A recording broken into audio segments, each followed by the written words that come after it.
ನಿಮ್ಮ CN23 news ಚಾನಲ್ಗೆ ಸ್ವಾಗತ ಸುಸ್ವಾಗತ. ನಾನು ನಿಮ್ಮ ನಗರನಾಗೆ ಜಾತಿ ಗಣತಿಗೆಂದು ಬಂದು ಮಹಿಳೆ ಮೇಲೆ ಹಲ್ಲೆ ಮಾಡಿದ ಮಹಾನ್ ಪ್ರಕರಣ ಕಂಡ್ರಿ. ಇದು ಶಿವಮೊಗ್ಗದಲ್ಲಿ ಕ್ಲಾರ್ಕ್ ಪೇಟೆಯಲ್ಲಿ ಆಜಾದ್ ನಗರದಲ್ಲಿ ಜಾತಿ ಗಣತಿಗೆಂದು ಬಂದಂಥ ದಂಪತಿಗಳು ದಿಲ್ಶಾದ್ ಎಂಬ ಮಹಿಳೆಯ ಮೇಲೆ ಮಾರಣಾಂತಿಕ ಹಲ್ಲೆ ನಡೆಸಿದ ಈ ದಂಪತಿಗಳು ಹಲ್ಲೆ ನಡೆಸಿದ ಸಂಪೂರ್ಣವನ್ನು ತಸ್ಲಿಮಾ ಹಾಗೂ ಅಸ್ಲಾಂ ಎಂದು ತಿಳಿದು ಬಂದಿದೆ. ನೋಡ್ರಿ, ಇದು ಜಾತಿ ಗಣತಿಗೆಂದು ಬಂದು ಇಲ್ಲಿ ಹಲ್ಲೆ ನಡೆಸಿದಂಥ ರಾಡಿನಿಂದ ಹಲ್ಲೆ ನಡೆಸಿ ಪರಾರಿಯಾದಂಥ ಘಟನೆ ಶಿವಮೊಗ್ಗದಲ್ಲಿ ನಡೆದಿದೆ.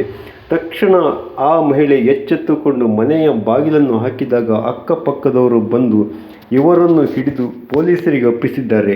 ದೊಡ್ಡಪೇಟೆ ಪೊಲೀಸರು ಇವರಿಗೆ ಸರಿಯಾದ ಶಾಸ್ತಿಯನ್ನೇ ಮಾಡಿದ್ದಾರೆ ಕಣ್ರಿ. ಶಿವಮೊಗ್ಗ ದೊಡ್ಡಪೇಟೆ ಪೊಲೀಸ್ ಠಾಣೆಯಲ್ಲಿ ಪ್ರಕರಣ ದಾಖಲಾಗಿದ್ದು, ಇದು ಜಾತಿ ಗಣತಿಗೆಂದು ಬಂದಂಥ ಈ ದಂಪತಿಗಳು ಮಾಡಿದಂಥ ಅಕ್ರಮ ಕ್ರೌರ್ಯ ಕಣ್ರಿ.